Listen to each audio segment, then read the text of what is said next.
কেন্দ্রীয় কার্যালয়ে পুলিশের অনুপ্রবেশ, ভারপ্রাপ্ত মহাসচিব সহ শীর্ষ নেতাদের গ্রেফতারের প্রতিবাদে সভা করেছে ইতালি বিএনপি পাদোভা শাখা। বিস্তারিত থাকছে আমাদের প্রতিনিধি এমদাদুল হক এমদাদের রিপোর্টে।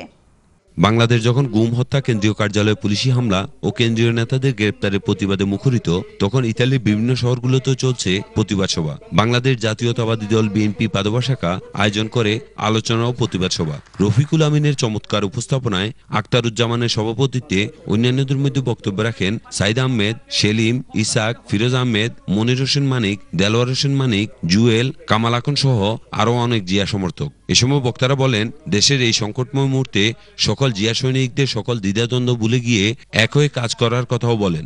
বাংলাদেশ আওয়ামী লীগ যখনই ক্ষমতায় আসছে, সকল খাতে তারা দুর্নীতি, সীমাহীন দুর্নীতি এবং সীমাহীন অযোগ্যতার কারণে তারা বাংলাদেশকে একটি অবস্থায় নিয়ে যায়। ইয়ং জেনারেশন আছি, সবাই আজকে জেগে উঠুন।